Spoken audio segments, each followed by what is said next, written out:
Bien. Buenas tardes a todos y a todas. Buenas pra. Vamos a iniciar la primera mesa redonda con alcaldes, alcaldesas, que hay más que alcaldes, y el teniente de alcalde de Barcelona, que está aquí sentado también. Si os parece, primero los presentaré y son Dolors Sabater, que es la alcaldesa de Badalona, Gerardo Pisadello, primer teniente de alcalde de Barcelona, Julio Ferreiro, creo que lo pronuncio bien, Julio, como nosotros, Julio, no sé exactamente como nosotros, Amparo Marco, alcaldesa de Castellón, y Manuela Carmena, que no hace falta tampoco que la presente mucho porque sabéis de sobra. Os damos las gracias una vez más por asistir a estas jornadas.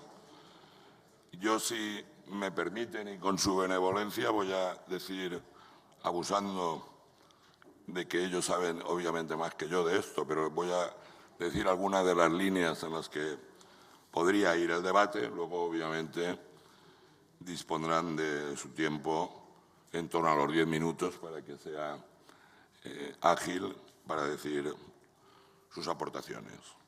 Entendemos que es necesaria, como se ha insistido en todas las intervenciones anteriores, una reforma o anulación, y si es una reforma en profundidad, de la ley de 2013, la famosa ley de estabilidad y sostenibilidad de la administración local, buscando un nuevo modelo de financiación local. Yo entiendo que aquí, en estas jornadas, vamos a debatir sobre la capacidad para recuperar nuestra autonomía en la priorización de gastos frente a los ajustes, nuestra autonomía para disponer del superávit que generamos para atender las necesidades de nuestros ciudadanos y ciudadanas más allá de las que nos impone la actual ley. Nosotros en el Ayuntamiento de Valencia, cuando renegociamos la deuda, está el alcalde que me ha cedido el sitio ahora para moderar, decíamos que los bancos pueden esperar, pero los ciudadanos no, y por tanto primero son los ciudadanos que los bancos, aunque no era incompatible y no lo está siendo con que sigamos un programa y un ritmo de amortización de deuda que lo vamos cumpliendo, que estamos rebajando la deuda en los parámetros que nos hemos programado y que, por tanto, entendemos que no tenemos por qué hacer amortizaciones anticipadas de deuda, sino atender las necesidades perentorias de muchos ciudadanos y ciudadanas. Un nuevo sistema que haga posible una participación en los tributos del Estado más estable y que sea más sencillo y transparente. Una mayor libertad presupuestaria para los que, como decía, cumplimos los parámetros de las reglas impuestas de austeridad, pero que pagamos a los proveedores en tiempo y forma, reducimos la deuda convenientemente y cumplimos con aquellas obligaciones que nos impusieron y que no tenemos por qué seguir estando sometidos ni ver cercenada nuestra autonomía, porque además cumplimos con lo que nos dijeron, independientemente de las consideraciones o valoraciones de lo que nos habían impuesto. Queremos también una participación de la Administración local en el Consejo de Política Fiscal y Financiera, y no simbólica, sino queremos una fuerte presencia, que estén representadas todas las comunidades, los municipios de la totalidad de comunidades, regiones y nacionalidades que forman el Estado en el Consejo de Política Fiscal y Financiera, más allá de una representación simbólica que no serviría evidentemente para nada. Queremos también reducir las limitaciones del techo de gasto para disponer de recursos con los que implementar la actividad económica y la búsqueda de empleo. También posibilitar la equidad y la justicia en cuanto que no existe discriminación alguna en función de las creencias religiosas para los sujetos fiscales. Los sujetos fiscales son todos iguales. Es difícilmente justificable que en el siglo XXI, en función de las creencias religiosas de algunos titulares de inmuebles, vean exentos de su tributación. En definitiva, y queremos lograrlo mediante un amplio consenso, ha dicho antes el alcalde Joan Ribó y todos los que han intervenido, el amplio espectro de la representación política y también territorial que hay acreditada en esta conferencia. Están todas las fuerzas del arco parlamentario y todos los territorios representados, más o menos municipios, por sus alcaldes, por sus tenientes de alcalde o por sus concejales. De tal forma que los alcaldes que aquí participan, los municipios que aquí participan, superan los 10,5 millones de habitantes. Si quienes aquí estáis, que representáis o representamos a 10,5 millones de habitantes, no somos escuchados, parecería que tienen los oídos de una manera bastante taponados. 10,5 millones de habitantes, de ciudadanos y ciudadanas de este país aquí representados, se merecen que se escuche por la voz de sus representantes. En definitiva, lo que queremos es formular un nuevo modelo de financiación fundamentado en los principios de solidaridad, laicismo fiscal, suficiencia, equidad, transparencia y corresponsabilidad fiscal, garantizando el acceso de los ciudadanos a los servicios públicos. No me extiendo más y voy a dar la palabra, en primer lugar, a Manuela Carmena. Luego abriremos debate. Muy buenas tardes. Muy buenas tardes a todos. Y, bueno, un 10 por Valencia por haber organizado esto. Lo necesitamos. Adelante. Yo quisiera referirme un poquito a lo que yo creo que ha sido una extraordinaria conferencia de nuestro querido amigo, el catedrático Paco Velasco, ¿no? Porque a mí me parece que nos ha hecho o nos debe hacer pensar. A mí me ha parecido importantísimo cuando ha dicho cuidado con las reformas, ¿no? Yo que por la cosa esta del carnet de identidad he vivido ya mucho, yo también las reformas creo que hay que ser muy cuidadosos. Y sobre todo cuando nosotros estamos tan absolutamente sensibilizados en que los ayuntamientos, el poder municipal, es una garantía para evitar la privación de los derechos de los más vulnerables, ¿no? A mí me parece que ese es un planteamiento importantísimo que no podemos perder de vista, ¿no? Por eso, yo retomando su reflexión, quería plantear, aunque sea así muy rápidamente, algunas ideas. Primera idea, lo municipal. La verdad es que cuando profundizas un poco en la historia de lo municipal, te das cuenta de qué tipo de poder tan especial ha sido lo municipal. Decía Paco Velasco que a partir del 19 empiezan a haber esa especie de servicios obligatorios estandarizados que desde el Gobierno y desde los partidos políticos se empiezan a imponer, ¿no? Yo pensaba en ese momento cuando días atrás yo reflexionaba sobre la ley Moyano de 1857, en la que de una manera grandiosa se establece la necesidad de la educación para todos, ¿no?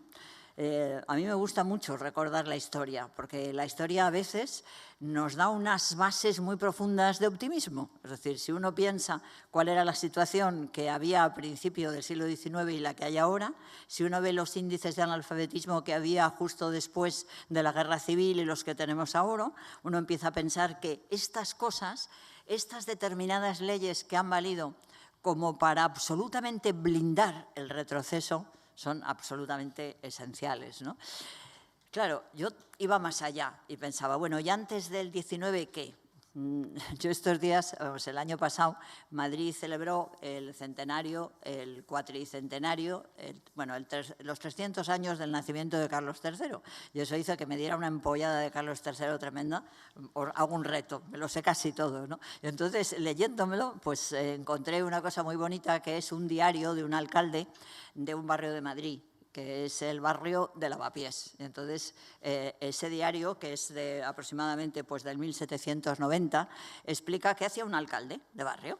Primera sorpresa, los alcaldes de barrio eran elegidos en demarcaciones muy pequeñas, y entonces, viendo el diario, dices, caray, se hacía casi lo mismo que nosotros. Es decir, pues las prestaciones a la viuda de no sé cuántos, que no tiene no sé qué, las mediaciones, bueno, es muy interesante, ¿no? Es verdad que en ese momento hay una combinación entre los alcaldes de barrio y los, digamos, los corregidores, ¿no? Ya no me pongo en plan pedante, ¿eh? Esto no tiene más cosa que a mí me ha parecido interesante hacer un poquito para que nos llenamos de optimismo, ¿no? Con eso os quiero decir que yo creo que lo municipal es un poder antiguo, es un poder cercano y es un poder nuevo. Fijaros lo que quiero decir. Es antiguo porque si vamos abajo empezamos a ver, es que es necesario que haya gente que esté muy cerca, porque si no, no hay manera. Es decir, aunque ahora tengamos Internet, Twitter y toda esa serie de cosas. Claro, es cercano por definición, ¿no? Porque es lo único que le permite a una persona, pues como mucho, pues coger un metro, ir y llamar a la puerta y tal y cual. Pero también os quiero decir que es muy nuevo. A mí me ha sorprendido mucho cuando hemos estado en la reunión de alcaldes del mundo, los que habéis estado con nosotros, ahí con la CGLU, el haber podido ver cómo todo lo que es la rigidez de los partidos políticos está como más diluido en lo municipal. Viendo, allí hablábamos, bueno, ¿y tú por qué partido estás? Y empezabas a ver que había mucha más variedad de federaciones, organizaciones, ¿no? Yo creo que eso es también importante porque, desde mi punto de vista, es un elemento de novedad, de que de alguna manera la política como que al estar cerca de las necesidades de la gente se fragmenta. Y bueno, pues como decía nuestro querido filósofo Bauman, pues igual se hace más líquido, ¿no? Bueno, yo creo que esos son elementos muy importantes. Total, pues teniendo esto, yo digo, evidentemente estamos en una situación insostenible. Los ayuntamientos desde el punto de vista de nuestra financiación. Pero aun estando en una situación insostenible, a mí me parece que sería muy bueno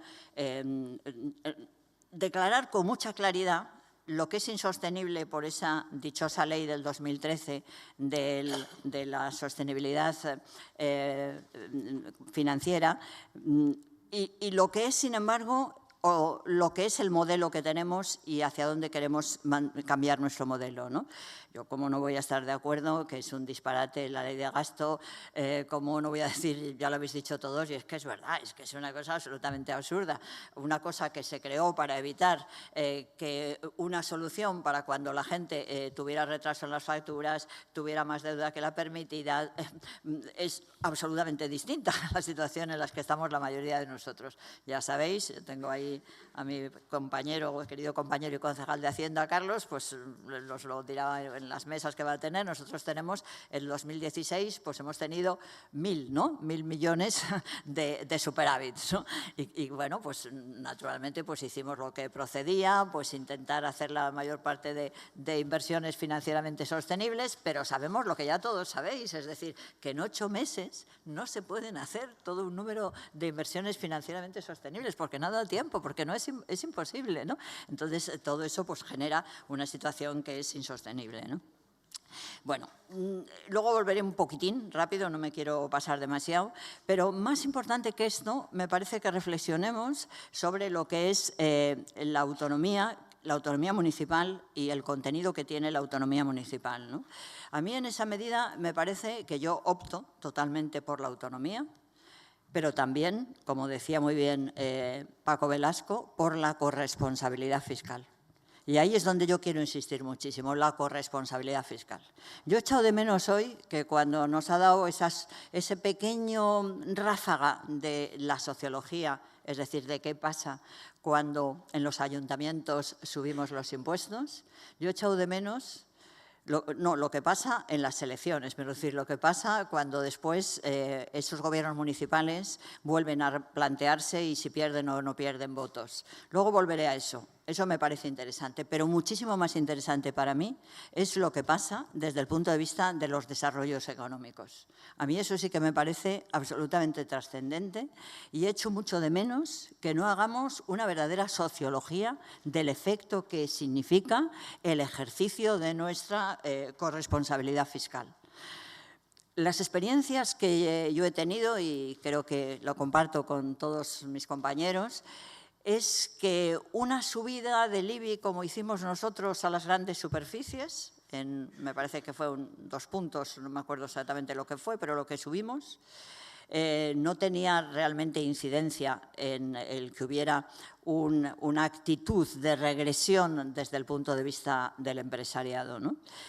Sin embargo, nosotros sufrimos horas y horas en el Pleno en el que nos explicaron que se hundía la economía, bueno, todo siempre con generalidades, sin cifras, ¿no? Yo creo que un gran defecto, un extraordinario defecto de las políticas públicas españolas y de la manera de evaluarla es que no utilizamos datos. A mí me parece aterrador que en el Parlamento, en los parlamentos, se hable de una y de otra cosa sin hacer un análisis de datos, sin tener ni tan siquiera un apunte, ¿no? Pues fijaros que yo, la verdad, en esos momentos, pues cuando nos acusaba la oposición de esos auténticos aquelarres y males que iban a significar que las empresas iban a ir de Madrid y todo eso, claro, lo haces con la angustia. Yo hablaba esta mañana con vuestro amigo, el alcalde de Valencia, con Joan, y yo le decía, claro, es que nosotros, esa sensación que tenemos de saber que vivimos en ciudades que hay desempleo, que hay desigualdad, y esa preocupación que te da, no tanto por lo que te digan, porque al final lo que pueda pasar en las elecciones, yo creo que tiene poco que ver con los éxitos o los fracasos que tenga un determinado gobierno.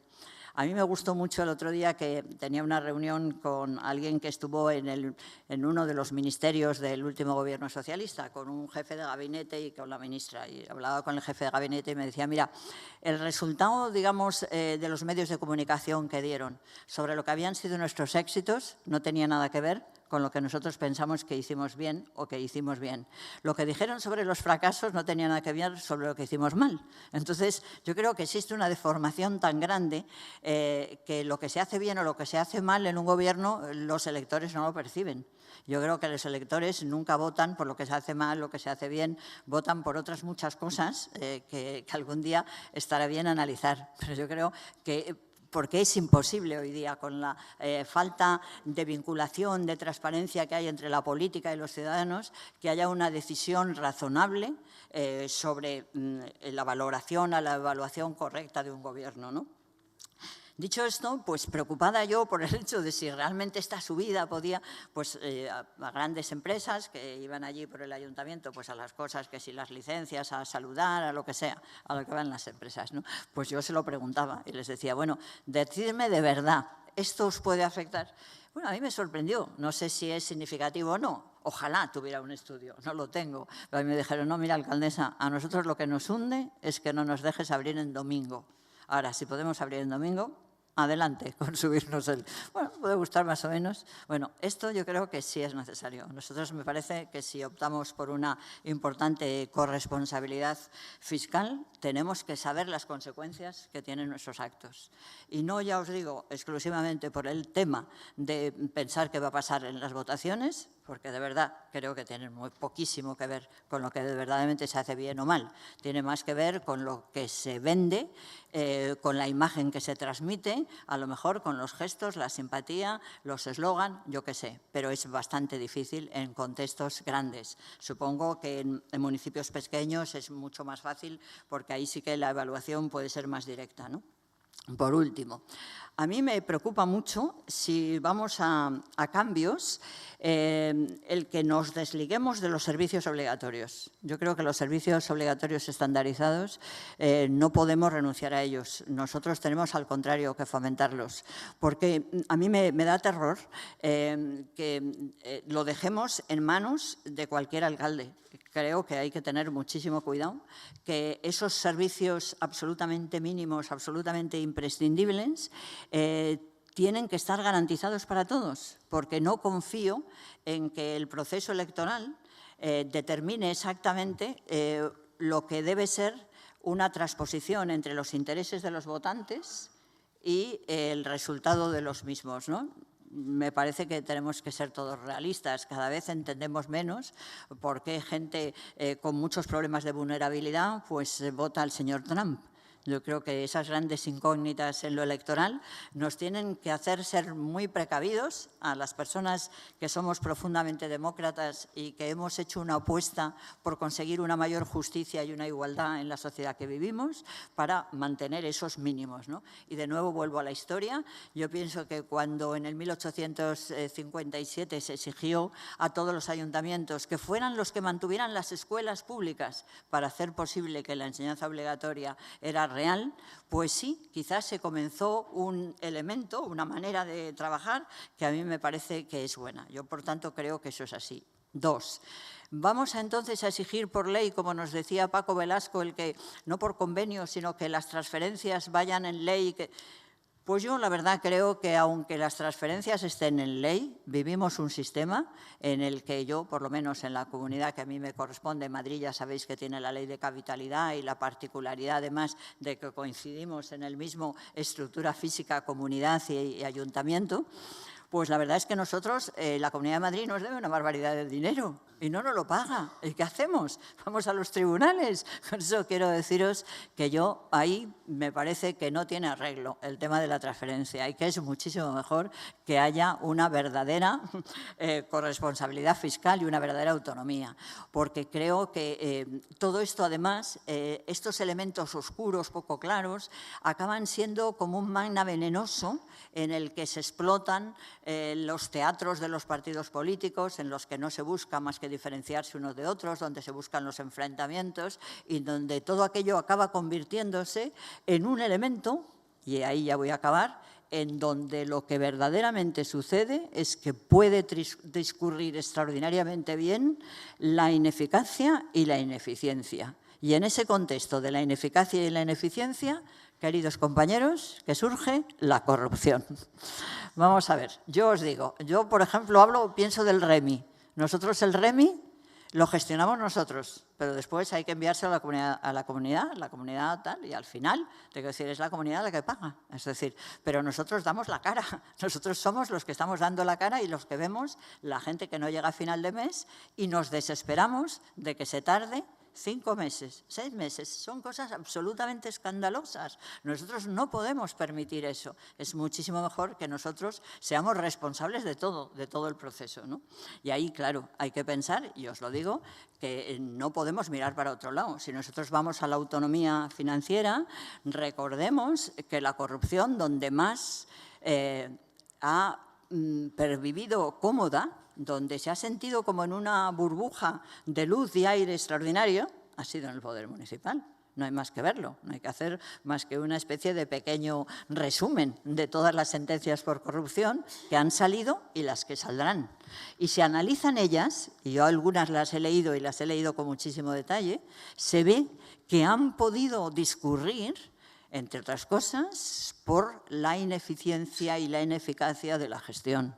Cuando nosotros tenemos servicios públicos, cuando tenemos licencias, por ejemplo, que pueden tardar, en lugar de tardar 15 días, pueden tardar 1 año o pueden tardar 6 meses, estamos cultivando con un nitrógeno, con un abono maravilloso, la corrupción. Por tanto, yo creo que todas estas cosas las tenemos presentes. Entre tanto, por supuesto, acabar con la ley Montoro y con la regla de gasto y, sobre todo, acabar con esa cosa que es perjudicial no para los ayuntamientos y para los ciudadanos, sino para el Estado en general. Porque esa especie de secuestro que estamos haciendo de un dinero que podría estar absolutamente circulando por nuestra ciudad, produciendo realmente obras, servicios, etcétera, acaba yendo a la banca, teniendo que pagar además por todo el proceso anticipado de la liquidación. Es decir, un disparate a todos los niveles. Conclusión, que sigamos analizando muchísimo esto. Por Dios, que hagamos cifras, que hagamos estudios, que no confiemos exclusivamente en que los ciudadanos votan siempre en torno a sus intereses. Se lo debemos poner fácil y por lo menos les podemos dar cifras. Nada más, muchas gracias.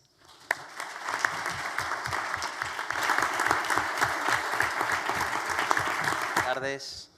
Muchas gracias al alcalde y amigo Joan Ribó por la iniciativa. También os traigo a todos un cordial saludo de la alcaldesa Ada Colau, que la tenemos muy cerca de la maternidad y por lo tanto está midiendo las energías ya en este momento. Pero bueno, la verdad es que es un placer poder estar aquí. podré estar aquí para hablar de un tema que es esencial, ¿no? Los clásicos decían que la política es economía concentrada, ¿no? Y que, por lo tanto, si no hablamos de economía, seguramente no hablamos de las cosas esenciales que un poder público tiene que hacer.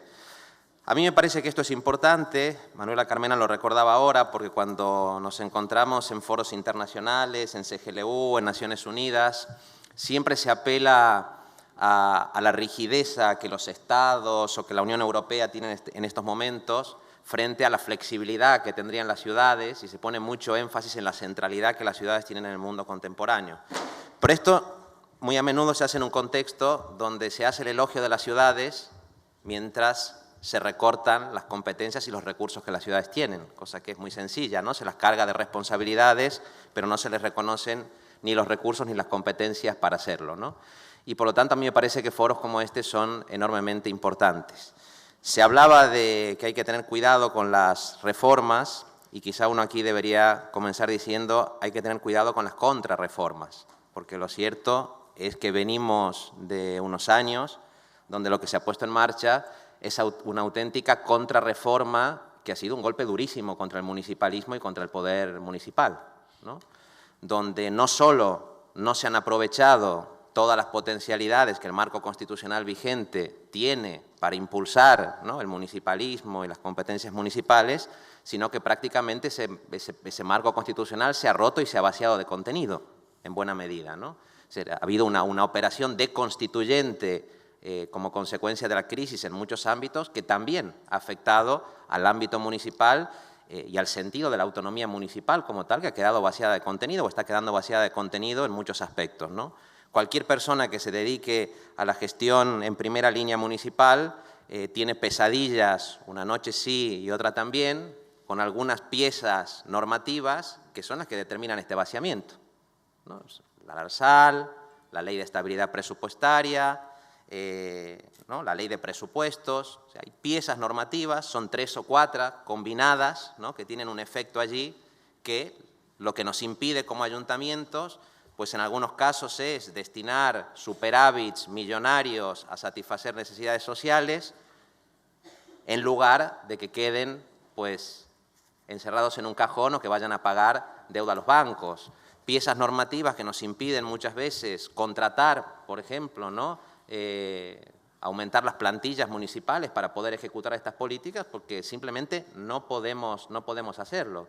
Por lo tanto, tenemos unas piezas normativas allí que son incluso más restrictivas que uno de los orígenes de este problema, que sin duda es el artículo 135 de la Constitución, que es la primera gran contrarreforma, la primera operación deconstituyente, ¿no?, porque ya, digamos, se instaura como una prioridad absoluta pues el pago a los acreedores en tensión con otros objetivos constitucionales.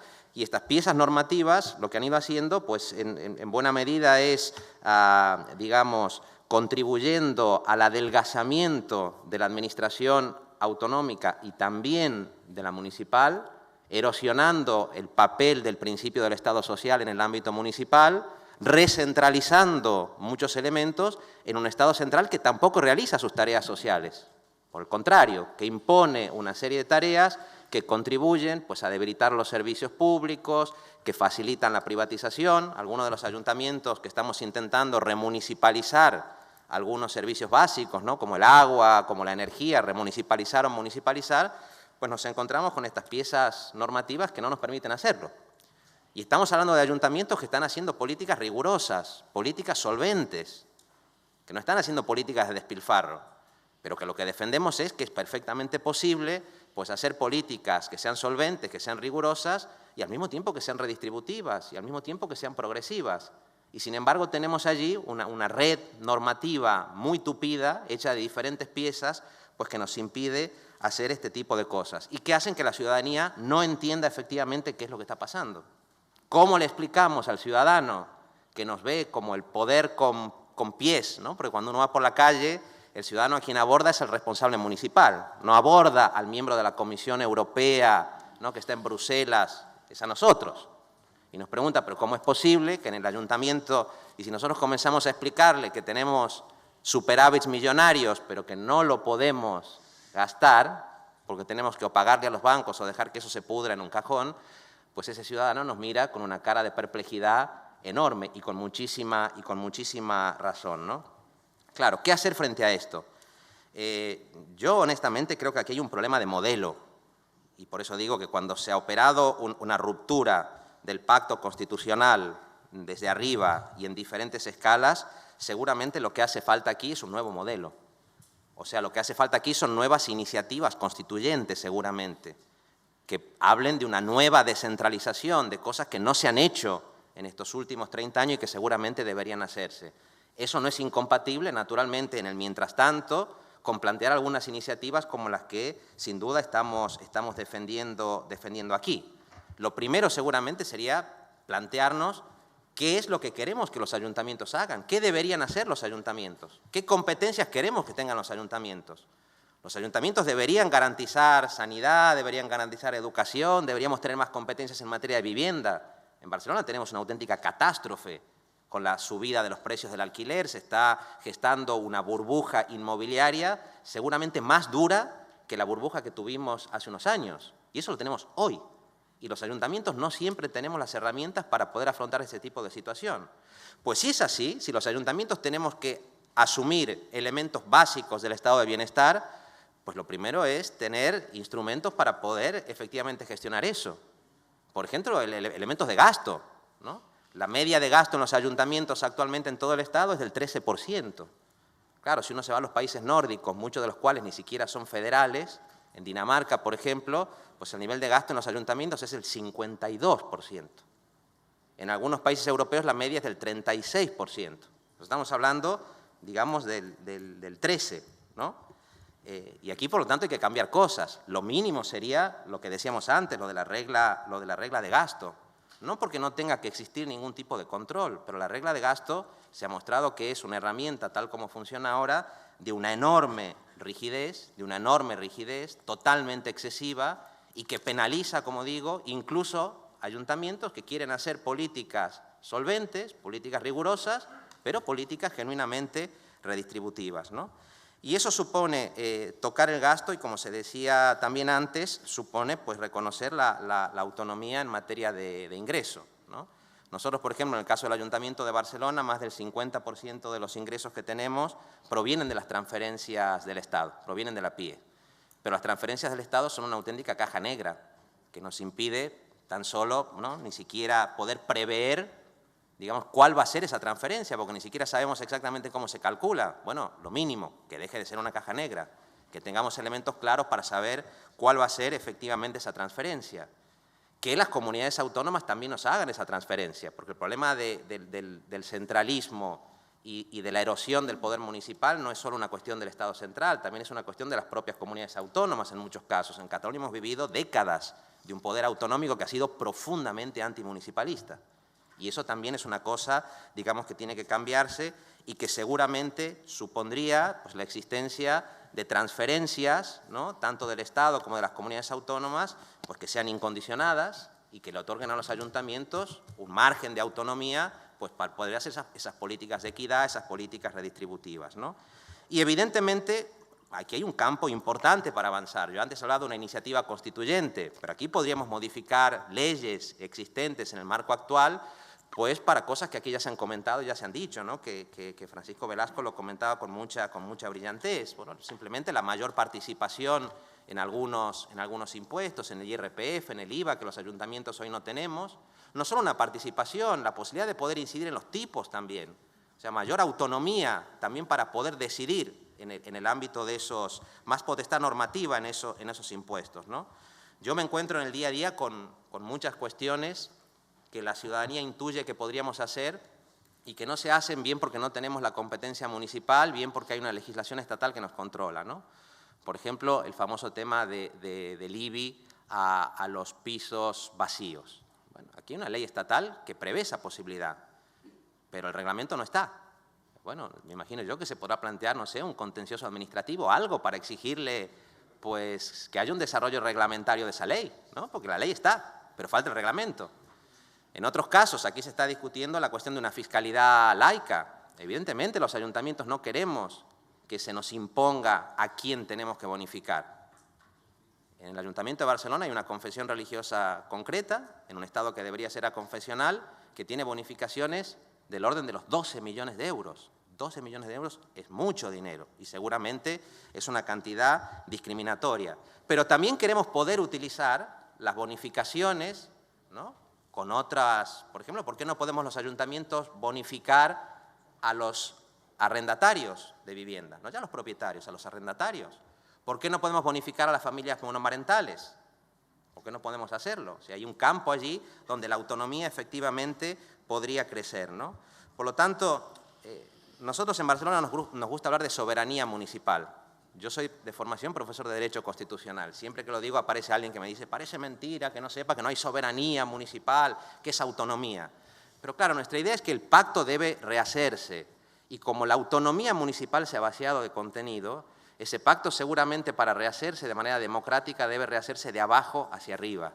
Y por eso es importante partir de la idea de la soberanía municipal, que en realidad es lo más cercano a la soberanía del ciudadano, ¿no? Y a partir de esa soberanía de proximidad, reconstruir y repensar elementos como la democracia local, como la equidad financiera, como la redistribución. La soberanía municipal es una soberanía de proximidad, que debe compartirse en otras escalas, claro que debe compartirse, pero que esa idea de compartir no puede ser una imposición de arriba abajo, sino al contrario, debe ser objeto de un debate lo más subsidiario posible, lo más marcado por el principio de subsidiariedad y de cercanía a la ciudadanía. Y creo que por eso es importante que se hagan actos como este, ¿no? Porque si no somos las ciudades quienes hagamos sentir nuestra voz para exigir efectivamente más autonomía, para exigir efectivamente más democracia, para exigir efectivamente que principios como de la estabilidad presupuestaria no acaben convirtiéndose en un corsé que nos impida satisfacer necesidades básicas de la ciudadanía, si no lo hacemos nosotros, nadie lo va a hacer por nosotros. Y si nosotros no impulsamos desde las ciudades lo que debería ser el municipalismo democrático del siglo XXI, no solo no se va a hacer en nuestro lugar, sino que lo van a hacer contra nosotros. Y por lo tanto es importante que tengamos voz en los consejos políticos, fiscales y financieros, en los órganos formales, pero es muy importante que hagamos reuniones como estas, es muy importante que haya iniciativas en todos los foros posibles y es muy importante que esto lo podamos explicar a la ciudadanía, que hay cosas que no hacemos porque no nos dejan, porque no nos permiten, que tengamos toda la imaginación y la determinación política para hacerlo allí donde hay grietas, pero sobre todo que seamos capaces, con mucha determinación y con ambición, de impulsar una profundización democrática que comience por el municipalismo para llegar a otras escalas y que esté a la altura de las necesidades de nuestros vecinos y vecinas. Muchas gracias. A continuación, Julio, ¿lo he dicho bien? Julio Ferreiro, alcalde de A Coruña. Bueno, muy buenas tardes. Sí, parece que los problemas con la pronunciación, incluso la escritura de mi nombre, son habituales últimamente. Bueno, en primer lugar, pues agradecer, ¿no?, y felicitar a todo el equipo del Ayuntamiento de Valencia y al alcalde Joan Ribó, ¿no?, de todas las gentes que han trabajado en las jornadas, pues eso, la misma celebración de estas jornadas. Yo creo que es un hito muy importante, habernos congregado a tanta gente aquí, tantos alcaldes, alcaldesas, concejales, concejalas, etcétera. Creo que, bueno, que es un mérito y hay que felicitaros y agradeceros pues que dentro de estas tan interesantes jornadas habréis considerado que, bueno, que la voz de A Coruña y por tanto mi voz pueda poner algo en esta primera mesa, ¿no? Bueno, a medida que vamos hablando, pues se van saliendo cosas, incluso se van repitiendo, ¿no? Yo quiero empezar con una cita de Benjamin Barber. Decía Benjamin Barber que los alcaldes debían gobernar el mundo. Bueno, a mí por ahora me llega con A Coruña, ¿no? Pero no tengo ningún interés en convertirme en ningún tipo de malvado de cómic, ¿no?, que gobierne el mundo. Supongo que vosotros y vosotras tampoco. Pero debajo de esta frase yo creo que sí que hay algo que está latiendo aquí, ¿no?, que es la importancia de la ciudad como lugar de disfrute de derechos, también como lugar de conflicto, como lugar donde se produce el conflicto económico, el conflicto social y, por tanto, el verdadero lugar de gestión, ¿no?, de la vida, ¿no?, de la vida de nuestros vecinos y vecinas, de las relaciones económicas, y yo creo que bueno, los que hemos llegado últimamente aquí nos damos cuenta, ¿no?, que cuando entramos que efectivamente, ¿no?, el conflicto, la lucha está ahí, la producción de la vida, de la economía, y por tanto es el lugar donde, ya no por una cuestión numérica de que dentro de 20 o 30 años el 70% de la población europea vaya a vivir en las ciudades, que también, ¿no?, es porque es el lugar, ¿no?, donde pasan las cosas, ¿no?, y el lugar donde, por lo tanto, debemos garantizar el disfrute de los derechos. Y yo ahí pues coincido con Gerardo, ¿no? Hay que pensar, por lo tanto, qué financiación queremos, pensando en qué municipios queremos, qué ciudades queremos, por lo tanto, y qué queremos desde los gobiernos municipales garantizar a nuestros vecinos y vecinas. Efectivamente, si nos quedamos en el marco de pues, el Estado o la comunidad autónoma sucesivamente impone una serie de obligaciones y de servicios concretos, que estos son cuantificados, se nos garantiza efectivamente ese nivel de ingresos y punto, gestionamos eso, ¿no? Yo creo que se nos está pidiendo mucho más, ¿no? Y aquí nuevamente ya ha salido, todos somos conscientes de lo que es pues andar por la calle, que se diga, mira, es que el centro de salud de no sé dónde, no, es que el centro de salud es de la Xunta, no es mío, a mí eso no me lo cuente, ¿no? O es que la carretera, no, esa es de Fomento, ¿no? A mí eso no me lo diga, ¿no? Bueno, es decir, realmente se nos están pidiendo cosas, ¿no?, por parte de los vecinos, también por parte de los poderes económicos y también por parte de los poderes políticos, ¿no? Por lo tanto, creo que deberíamos caminar hacia un marco de autonomía financiera, efectivamente, de suficiencia financiera, que por otro lado, bueno, que nos permitiesen implementar las políticas públicas que se esperan desde las administraciones locales, desde las entidades locales, con el objetivo, que no puede ser otro, de hacer política, que por eso nos han elegido, creo yo, ¿no?, para hacer política, es decir, para introducir elementos de transformación en la vida de nuestros vecinos y vecinas y, por lo tanto, poder mejorar la vida de los ciudadanos y ciudadanas que viven en nuestras ciudades. Creo que ese es nuestro objetivo, no desde un puro sentido gerencial, que evidentemente tiene que estar ahí, sino de un sentido de transformación política, ¿no? Y para eso se necesitan instrumentos, sobre todo pues en momentos donde, en muchos casos, los municipios estamos siendo contrapoder a cosas que se están dictando desde más arriba. Y, efectivamente, no sé si a Juncker lo paran en Luxemburgo para preguntarle cosas que ha hecho, ¿no?, pero a nosotros sí, ¿no? Y, por lo tanto, nosotros sí respondemos directamente, ¿no? Y, por lo tanto, si desde arriba se lo están imponiendo determinadas políticas, nosotros desde abajo estamos muchas veces intentando contrarrestar esas políticas, ¿no? Y para eso, efectivamente, necesitamos el marco institucional y, por lo tanto, el marco financiero. Por otro lado, no es nada tremendamente revolucionario, es algo que dice el artículo 142 de la Constitución. El artículo 142 de la Constitución española dice que se debe dotar a las entidades locales de suficiencia financiera, ¿no? Por lo tanto, parece evidente que estemos hoy aquí hablando de esto implica que hay un mandato constitucional que no se está cumpliendo. Y por eso, entre otras cosas, estamos hoy aquí. Efectivamente, nuestros municipios no tienen hoy un nivel de recursos suficiente que permitan, además, tener margen de decisión para adaptar, ¿no?, las políticas municipales a las realidades socioeconómicas de nuestras ciudades, que no son iguales. Evidentemente no es igual, ¿no?, a Coruña que Madrid, que Barcelona, no son los mismos problemas y no son seguramente las mismas soluciones las que hay que aplicar, aunque en algunas cosas sí, ¿no? Pero lo que tenemos es una financiación local que se define por descarte. Es decir, esto va para el Estado, las comunidades autónomas tienen su Consejo de Política Fiscal, etcétera, donde hay la gran discusión, y lo que sobra, pues para los ayuntamientos, ¿no? Y efectivamente, con esos tributos que, efectivamente, además, en un sistema de tributación local que es excesivamente rígida. Por una parte, efectivamente, antes se ha comentado, bien, porque efectivamente el IBI pues, nos ha permitido, ¿no?, que no ser tan dependientes del ciclo inmobiliario, pero no nos engañemos, hemos sido absolutamente dependientes del ciclo inmobiliario. Ya, claro, los que estamos ahora no lo hemos vivido, pero a mí me lo cuentan, ¿no?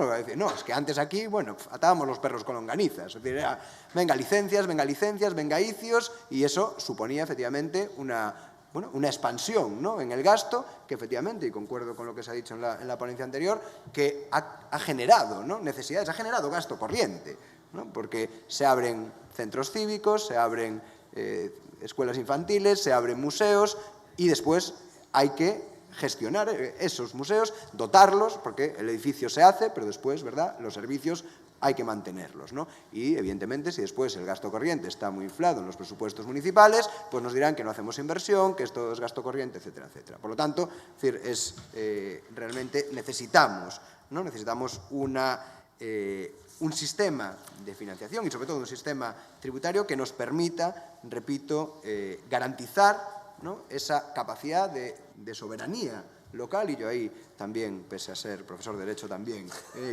y sufrir efectivamente ese tipo de comentarios, entiendo lo que se quiere decir cuando uno habla de soberanía local, porque realmente y vuelvo a la idea inicial, digamos, las grandes cuestiones económicos, sociales, se están jugando en el ámbito de la ciudad, ¿no? Bien, más allá de este marco legal, efectivamente, tenemos cosas que ir avanzando. Yo creo que ahora, en estos momentos, una agenda municipalista ambiciosa, tiene que partir de una serie de premisas. En primer lugar, efectivamente, ensanchar el espacio fiscal, ampliar los tributos propios. Efectivamente, yo creo que sí tenemos, ¿no?, que tener capacidad, no me atrevo a decir si el IVA o si el IRPF o lo que sea, y capacidad normativa de gestión. Yo había apuntado aquí algunas cosas, ¿no? Efectivamente, las viviendas vacías, ¿qué capacidad tenemos, ¿no?, en los ayuntamientos de iniciar, ¿no?, ese camino o aplicar ese camino que abre la ley, pero también en Galicia, la ley autonómica, también se desarrolla reglamentariamente, ¿no? Y cuando va un municipio e intenta poner ese recargo, aún encima, en el contencioso, pues se lo tumban porque efectivamente no hay desarrollo reglamentario. Pues dennos a nosotros el desarrollo reglamentario, que podremos hacer cosas. Gerardo ha dicho una serie de cuestiones, ¿no? Pues los usos de la vivienda. Efectivamente, tener capacidad para aumentar la progresividad de los impuestos. Es decir, no pintamos nada en el valor catastral, ni siquiera en cuando se revisa el valor catastral. No podemos aplicar tipos progresivos en el IBI, por ejemplo, en función del valor catastral podríamos aplicar un tipo diferente, en uso sí, pero a lo mejor a nosotros nos venían mejor otros usos diferentes. Bueno, podríamos tener más capacidad ahí, pero en estos momentos, evidentemente, no somos capaces, ¿no? Por no hablar, ¿no?, de la prestación de servicios, ¿no?, de necesariamente vincular, porque este es el camino que llevamos, ¿no?, el coste real de los servicios a las tasas que se cobran a los ciudadanos. ¿Qué capacidad tenemos ahí de redistribución? Es decir, efectivamente, la tenemos vía tasa, pero ¿por qué no? Porque ahora lo hacemos, pero yo creo que progresivamente el camino es a que se nos recorde poder, con ingresos generales, pues financiar determinados servicios que son deficitarios en términos monetarios, pero son importantes en términos estructurales, ¿no? Hablo de transporte, lucha contra el cambio climático, energía, etcétera, cuestiones, ¿no?, que efectivamente vía tasa pues seguramente van a tener más difícil encaje a la hora de hacer política, ¿no?, de hacer política. Ahí, bueno, ya iba a comentar el tema de la Iglesia, de beneficios que se nos imponen y que a lo mejor nuestros ciudadanos no quieren, pero los tenemos, ¿no?, que tragar, ¿no? Por lo tanto, yo creo, en segundo lugar, tendremos que garantizar en estos momentos, en un nuevo reparto de la financiación local, el status quo. Creo que no sería realista traer encima de la mesa una reforma de la financiación local que implique que X ayuntamientos van a perder el 15 o el 20% de sus ingresos. Yo creo que eso, evidentemente, no se puede plantear, sobre todo en el nivel de gasto del que partimos actualmente. Por lo tanto, un incremento global de los recursos. Efectivamente, al mismo tiempo que se está discutiendo de financiación autonómica, es que no se está discutiendo de financiación local. Hay un debate fuerte sobre financiación autonómica. Si no metemos nosotros este debate, no lo va a meter nadie, ¿no? Y ahí, efectivamente, pues vamos a ver si somos capaces de tener la misma fuerza, ¿no?, que tienen otros, también en los partidos políticos a nivel estatal, que no dan pues ese margen de importancia, ¿no? En tercer lugar, la suficiencia financiera se debe garantizar, efectivamente, por tributos propios, pero también por las transferencias incondicionadas, ¿no?, que tienen que tener en cuenta esas competencias que asumimos y las que hemos asumido sin necesidad de asumirlas. Antes Gerardo ponía la Manuela, ¿no?, ponía el ejemplo de la renta. Nosotros hemos intentado, o hemos conseguido, ¿no?, en A Coruña, crear una renta social municipal. Es decir, nosotros entendíamos que la renta de inserción de la Xunta de Galicia no era suficiente, dejaba fuera a mucha gente y en un momento de emergencia social era necesario. Bueno, poder encajar competencialmente y, por lo tanto, después la gestión de cómo se conceden esas rentas y cómo se pagan y si son subvención, si son prestación, si está dentro de la Ley de Servicios Sociales de Galicia, si no, ha sido, es decir, una de las batallas más duras que hemos librado contra la ley. ¿Para qué? Para poder garantizar un mínimo nivel de renta a todos los ciudadanos de nuestra ciudad. Es decir, yo creo que eso es absurdo. O sea, es absurdo que tengamos un marco legal que nos impida actuar para que nuestros ciudadanos puedan tener el mínimo vital. Y, por lo tanto, es decir, eso también debería ser contemplado a nivel competencial y a nivel de financiamiento, ¿no? De financiación. También debemos hablar qué marco juegan las entidades supramunicipales en todo esto, cómo se financian las entidades supramunicipales. Es decir, las diputaciones. Es decir, yo creo que no debemos dejar al margen de este debate a las diputaciones. ¿Qué papel cumplen las diputaciones hoy en día?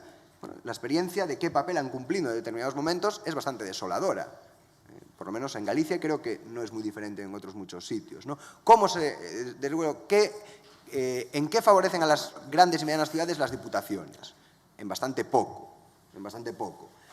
¿A las pequeñas, ¿será un instrumento necesario para los pequeños municipios? Seguramente sí, pero ¿cómo se ha hecho eso hasta ahora? ¿No se han utilizado las diputaciones acaso como lugar donde establecer un poder político fuerte a nivel provincial que garantizase por el varón de turno tener a los alcaldes de sus pueblos en buena disposición, vamos a decir? ¿No se ha utilizado así? Es decir, ¿cuándo se han empezado a introducir criterios objetivos en la financiación de los municipios vía diputación? Es decir, muy recientemente y en algunos lugares, nada más, ¿no? Y no digamos de lo que tiene que ser la tendencia, que son las agrupaciones de ayuntamientos tipo área metropolitana. Es decir, ¿cómo financiamos esto? Es decir, esto es un campo que está absolutamente sin normar, donde pues, la solución en Barcelona, el área metropolitana es una, el área metropolitana de Vigo tiene otra, nosotros estamos empezando con el área metropolitana de Coruña y va a ser otra, pero es decir, ¿qué papel juegan aquí las comunidades autónomas que van a traspasar competencias a entes locales nuevos o entes supramunicipales nuevos, pero que no asumen un compromiso de financiación, ¿no? Bueno, evidentemente, es necesario también actuar sobre el marco jurídico de la estabilidad presupuestaria, ¿no? Ya se ha dicho aquí, por lo tanto no voy a descubrir nada nuevo, ¿no? Pero, en primer lugar, yo creo que haya ciertos límites, está bien, pero que sean límites coherentes, límites que tengan que ver con la realidad, ¿no? A mí me parece bien que el Estado o que el Gobierno central me diga que no puedo financiar el gasto corriente o las nóminas de mis funcionarios con el recurso a la deuda, mientras ellos lo hacen. O que tengamos que tener unos límites, ¿no?, de endeudamiento del 40%, del 60%, cuando el Estado tiene más del 100%. A mí me parece bien, ¿eh? También me gustaría que se aplicase en el cuento, pero por lo demás me parece bien. Ahora bien, que tengamos esas cuestiones tan absurdas, ¿no?, como efectivamente no poder dedicar a gasto el superávit generado, ¿no?, el remanente de tesorería, tener que dedicarlo a financiar la deuda, que incluso aunque tuviésemos deuda cero, es decir, la regla de gasto nos impediría gastar el dinero, o sea, lo tendríamos que meter en la caja, y tengamos en cuenta que en la realidad actual y, en fin, las aprobaciones de los presupuestos ya no son siempre el 1 de enero, ¿verdad? Por lo tanto, menos tiempo para ejecutar, seguramente niveles de ejecución más bajos, seguramente un año después eso en la regla de gasto nos va a venir de vuelta, ¿no? Por lo tanto, habría esto también que ponerlo encima de la mesa, ¿no?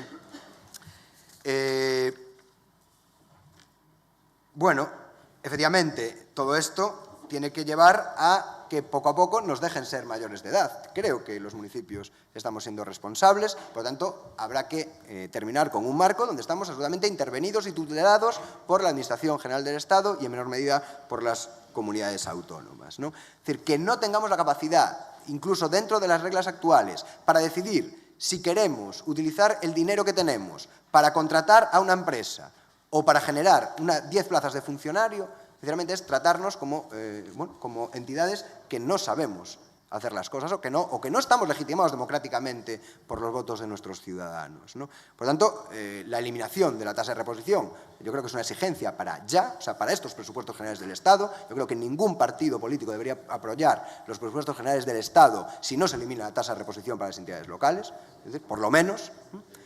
Y, evidentemente, todas las demás limitaciones de contratación de personal eventual para determinados, personal no funcionario para determinados momentos. La creación de entes autónomos. Es decir, una de las mayores problemas que tenemos para recuperar servicios, para ser gestionados desde lo público, es la imposibilidad o las trabas para crear entes nuevos, que no son chiringuitos, que no son necesariamente entidades que vayan a dilapidar el dinero, que estamos hablando de empresas públicas, que van a estar tan bien gestionadas, ¿no?, como otras. Y no podemos. Y eso nos impide, efectivamente, remunicipalizar, asumir servicios, el personal, creación de nuevos instrumentos, etcétera, ¿no? Por lo tanto, lo primero que debemos elegir o exigir es la derogación de la ley de reforma local y de las leyes autonómicas que la desarrollan y la derogación de la ley Montoro. Yo creo que ayer en el Congreso de los Diputados se perdió una muy buena oportunidad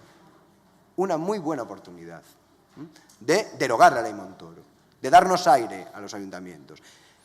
Yo no sé por qué, es decir, no sé por qué eso no pudo pasar cuando partidos que en las corporaciones locales apoyaron mociones en uno y otro ayuntamiento, en el mío, y supongo que muchos que están aquí, pidiendo la derogación de la ley Montoro, cuando se les pone encima de la mesa la derogación de la ley Montoro, no tienen los arrestos que hay que tener para levantar la mano, para darle al botón.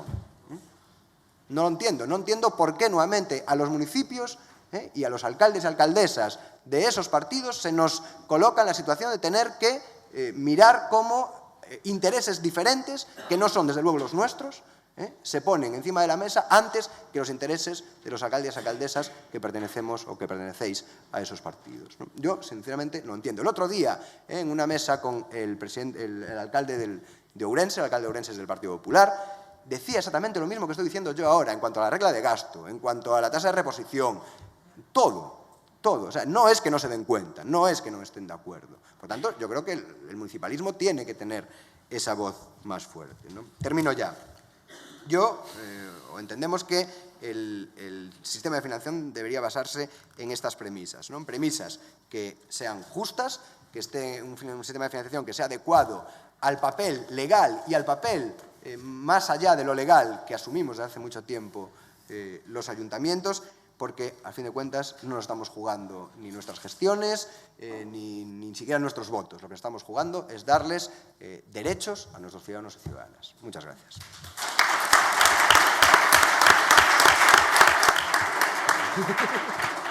Muchas gracias, Julio. Y a continuación, Dolors Sabater, que és l'alcaldessa de la ciutat de Badalona. Quan vulguis, Dolors, per favor. Gràcies. Bona tarda, bona vesprà. Alcalde de València, contents des de Badalona, des del Principat, contents de ser aquí, al cor del País Valencià, amb qui compartim tantes coses, llengua, país. Gracias por la oportunidad. Buenas tardes a todas las personas que compartimos hoy este importante encuentro de cooperación y debate.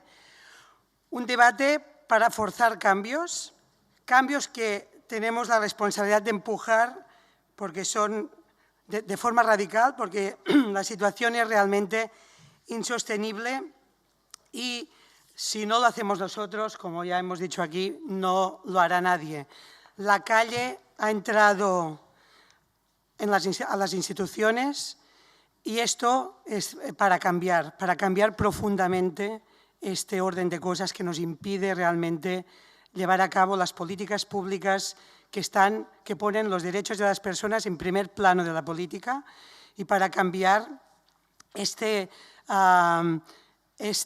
orden de cosas que ha llevado a empequeñecer al sector público de una forma alarmante.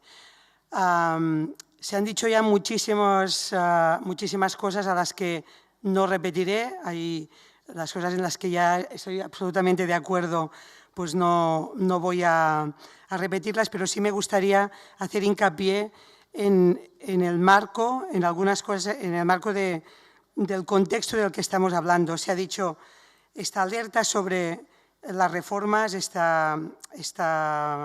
peligro que se nos anunciaba sobre no vayamos a perder más, no vayamos a hacer un paso atrás. Creo que hay que ser valientes, nos toca ser valientes, porque el régimen del 78 en el que estamos, que es el que aún nos rige, es un régimen que ya ha caducado, es un régimen que ya no da más de sí. Y en este proceso en el que estamos ahora, en que, como sabemos, pues estamos viviendo distintos procesos constituyentes diversos, transformaciones en marcha que buscan superar este régimen del 78, que recordemos, que no es una república, es un reino, que los valores de la república no están en primer orden y que ha tocado ya todos sus límites y que es el que nos rige y el que hace que solo el 13% del gasto esté en los municipios, el gasto del Estado. Hace pronto hará 40 años, es lo mismo, ya era en el 78 esta misma cantidad y no ha cambiado, por mucho que el artículo diga que tengamos que tener suficiencia financiera. Por tanto, creo que tenemos la responsabilidad como alcaldes y con ese poder que nos da y que compartimos cuando nos encontramos los alcaldes del mundo en los encuentros, compartimos, cuando nos encontramos ahora, como en un encuentro como el de hoy, esta misma visión, ¿no?, de que desde el punto de vista del municipio, desde el municipalismo, las cosas se ven de otra manera porque se ven de abajo para arriba, porque estamos en primera línea. Y de la misma manera que nosotros hemos entrado en los ayuntamientos viniendo de la calle y queriendo empujar ese cambio que viene de abajo hacia arriba, es desde los municipios, que somos la primera línea de gobierno que atiende al ciudadano, quienes tenemos que empujar el cambio que tiene que afectar a las otras instituciones hasta llegar pues al Estado.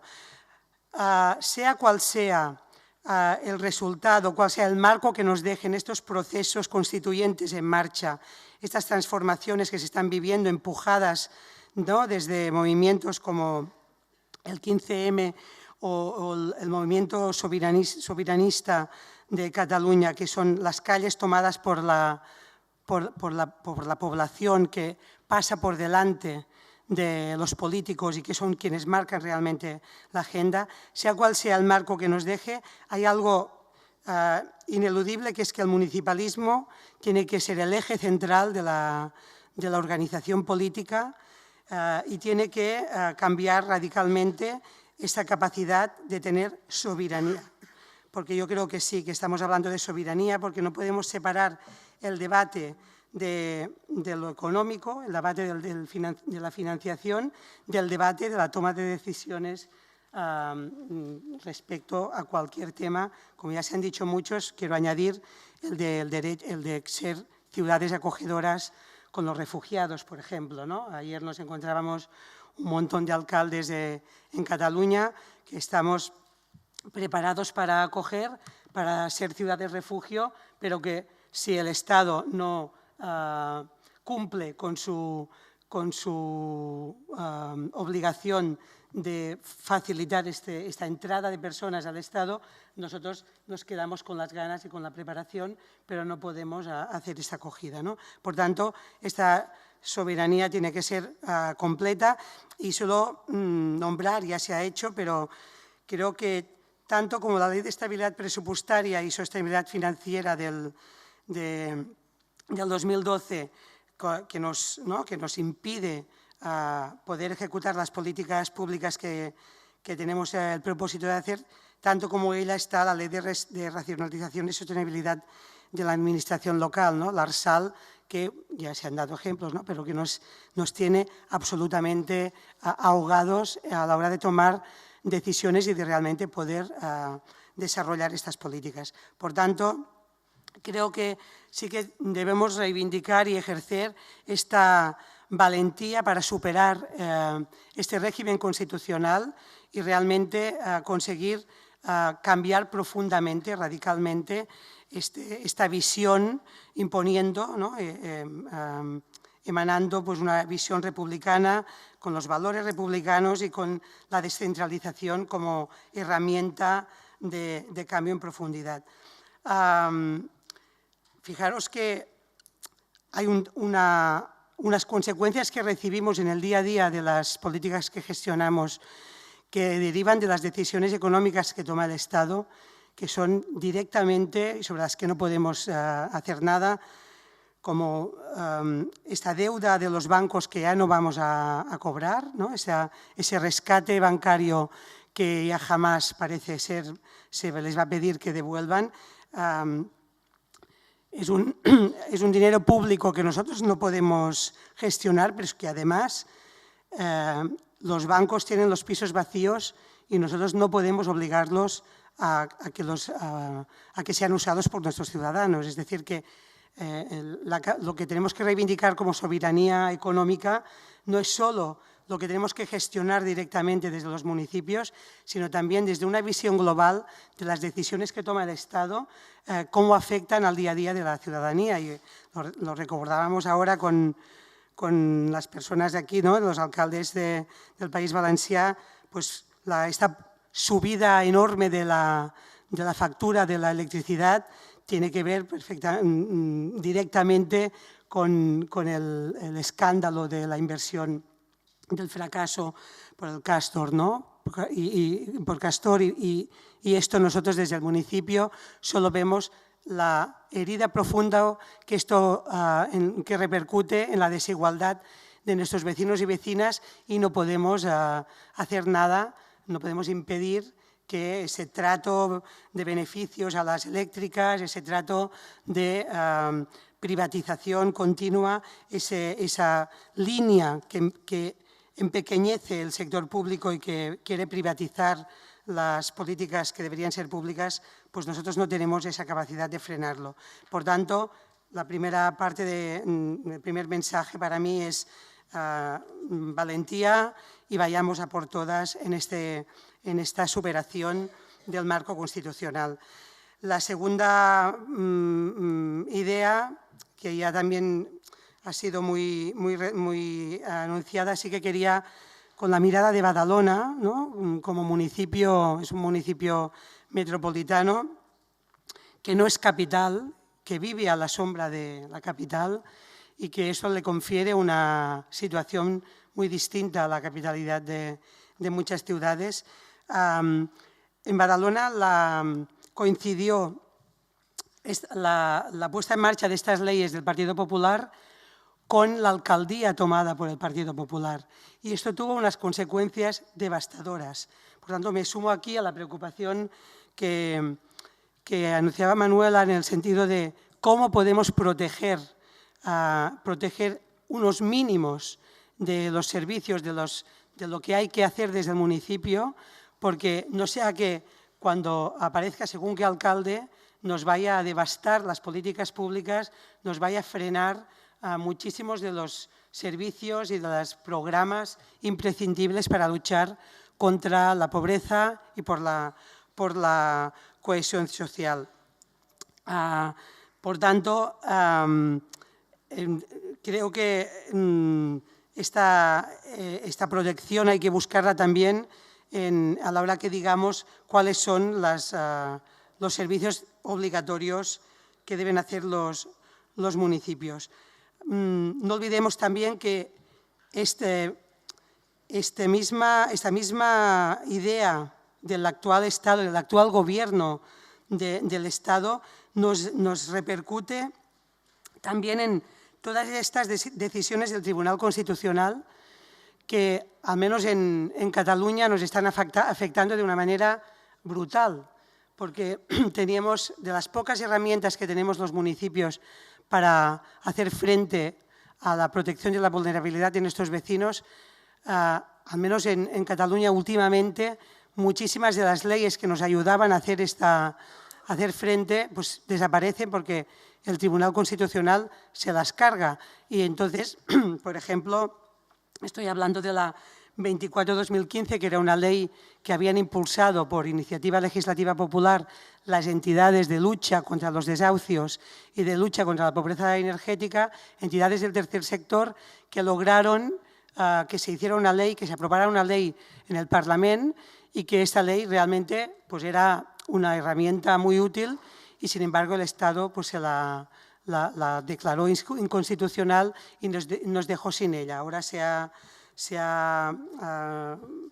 sustituido por otra ley, pero que no nos da tantas herramientas como teníamos, ¿no? Por tanto, en esta soberanía local que reclamamos, tiene mucho que ver lo que va a hacer, las políticas que va a desarrollar el Gobierno del Estado.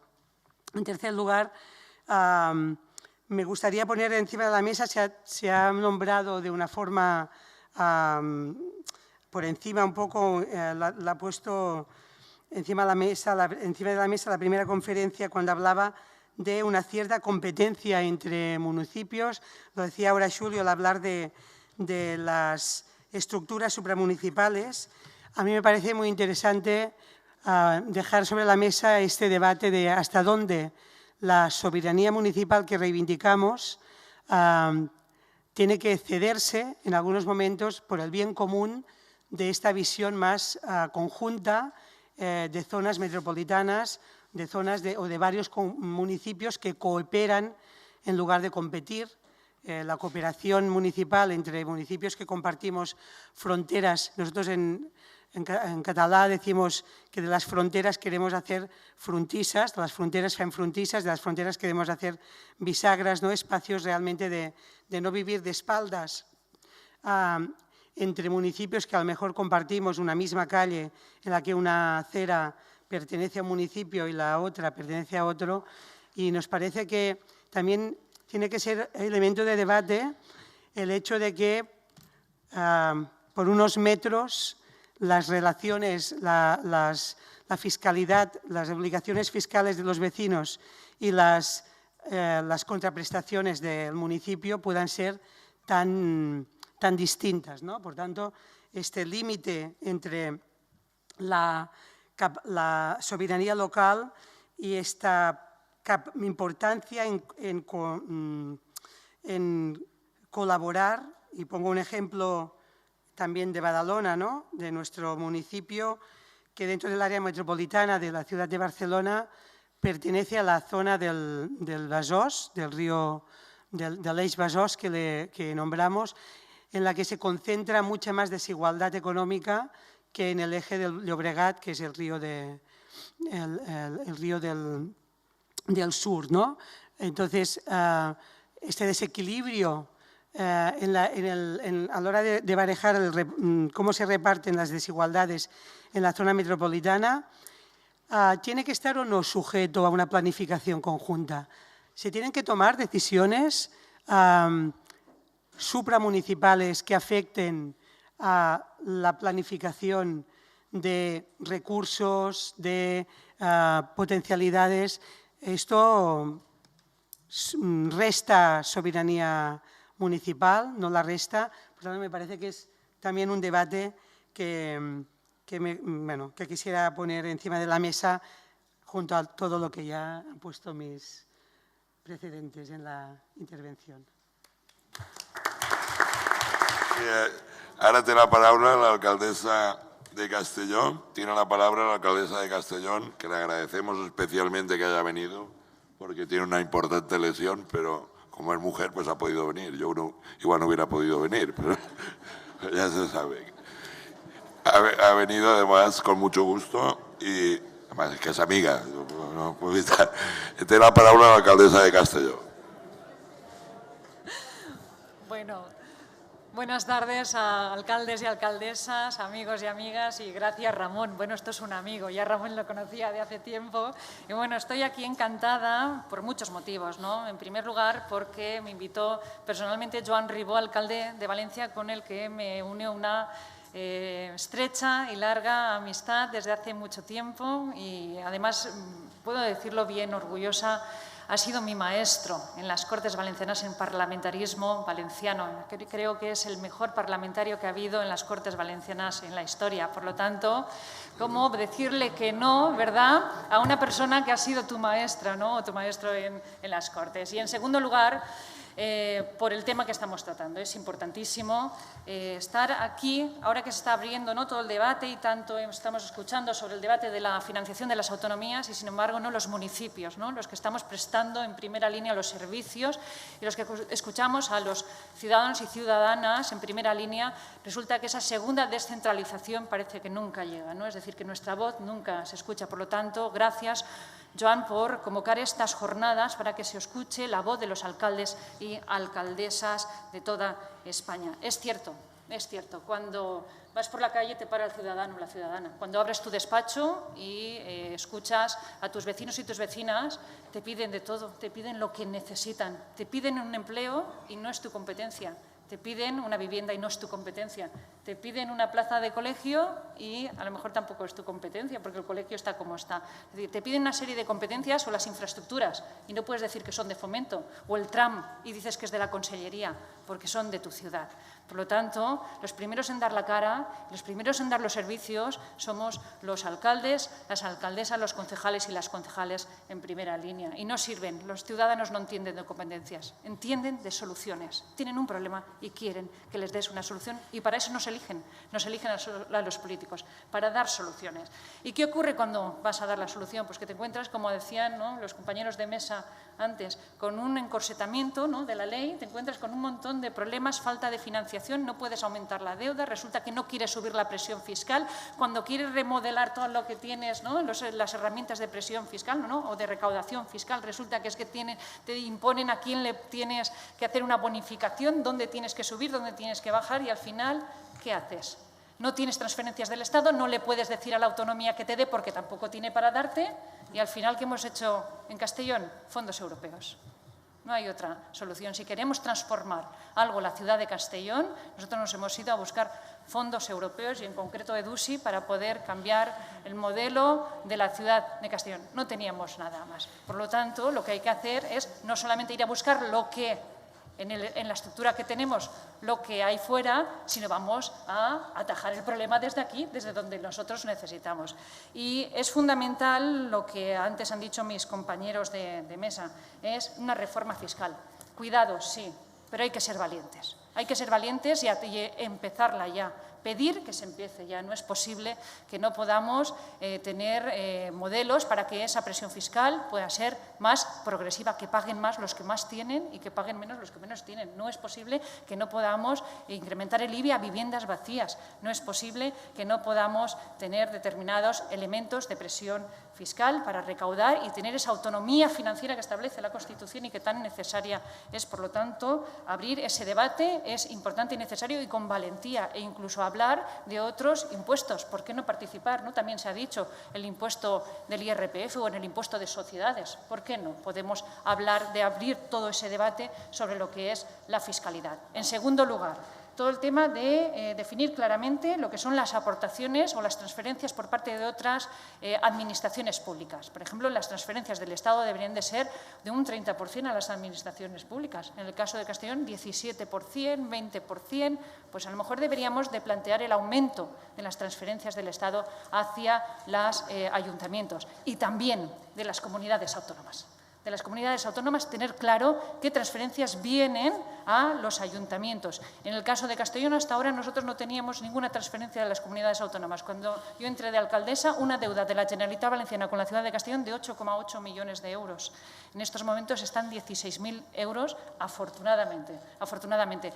Pero el Fondo de Cooperación Municipal se ha puesto ahora en marcha o se pondrá con 600.000 euros. Y también, afortunadamente, no nos lo condicionan a que lo tenemos que invertir. ¿Pero es suficiente?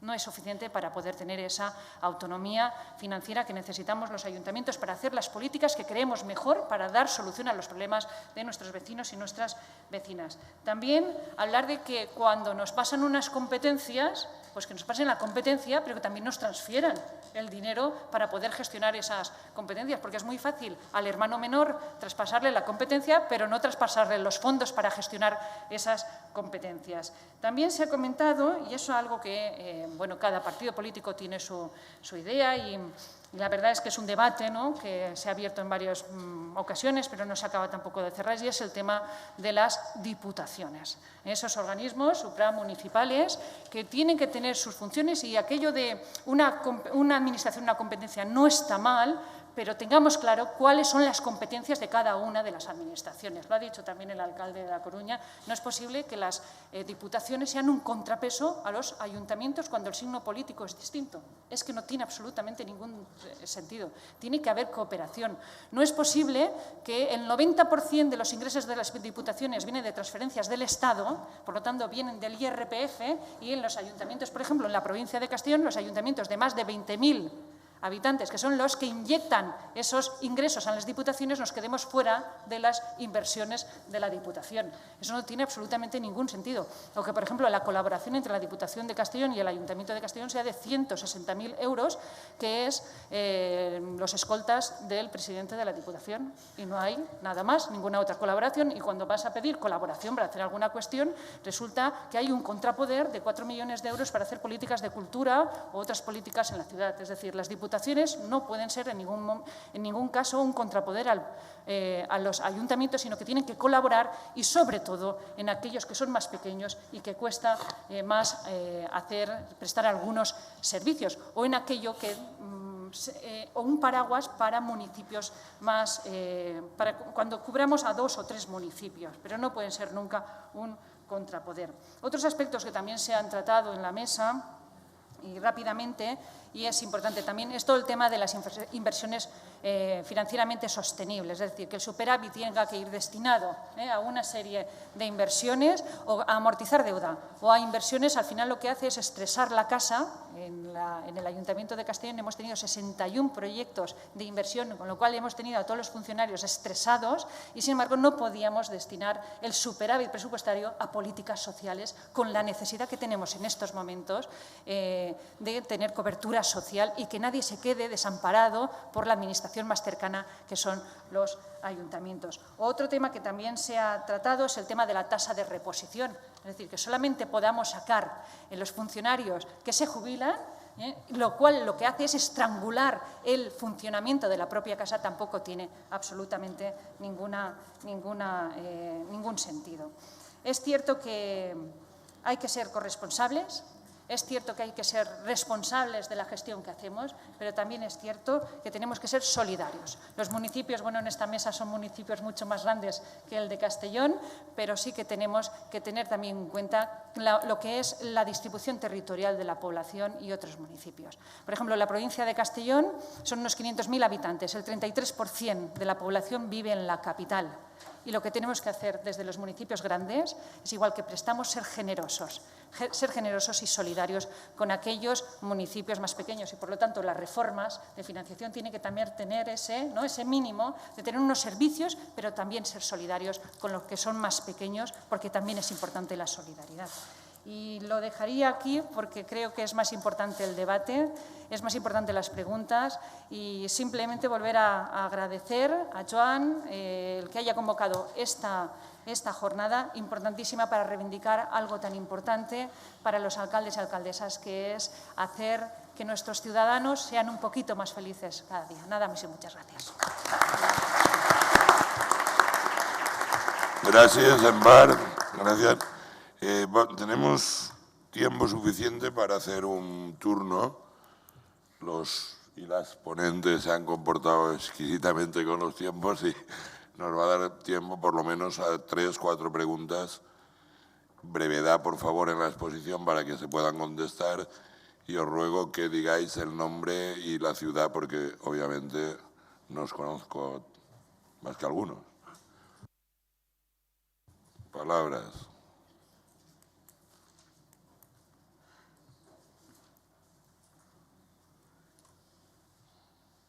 Sí, por favor, que te lleven. Tienes el micro ya. Hola, bona tarda. Soc Enric Pla, alcalde de Vinaròs, y quería sumarme a la reflexión de hoy, un poco en el sentido que ha cerrado nuestra compañera de provincia, Amparo Marco, de que nos acordemos también de los más pequeños. Porque además, curiosamente, yo que aquí soy seguramente de los más pequeños, Nuestra ciudad no llega a 30.000 habitantes. Ayer estaba en una reunión de la tabla del Senia en la zona nuestra y éramos los gigantes del norte de Castellón, porque estábamos hablando con municipios de 2.000, de 5.000, de 700 habitantes. Y efectivamente, cuando aquí se oyen algunas reflexiones y uno oye que a nuestra admirada Manuela Carmena tiene un superávit de 1.000 millones y lo dice tan tranquila, pues nosotros nos movemos en una dimensión pues, en la que nos cuesta pensar. Entonces, simplemente, bueno, muchos de la mesa saben que tenemos mucho en común y, por tanto, pues el pensar que ayer o esta semana se perdió una ocasión muy importante de poner contra las cuerdas la financiación municipal y, de verdad, y creo que lo ha destacado, me parece que ha sido Xulio, el tema de que en nuestros municipios partidos que votaron esta semana en contra de esto están a favor. Aquí antes destacaba en la presentación la concejala que había gente de prácticamente de todo el espectro, o no sé si ha sido Ramón ahora, que había gente de todo el espectro político, y sumarme pues a ese ruego que ha hecho Manuela Carmena de que el municipalismo seguramente tiene mucho más en común y que no sea simplemente la traducción de la política de los mayores en el mal sentido. Gracias. Gràcies. Entiendo que es una reflexión de aportación al debate. De todas formas, si alguien quiere más palabras. No, pues, buenas noches. Nos vemos luego en el autobús o en la cena o mañana a las 9 aquí en la puerta. Gracias a todos y a todas.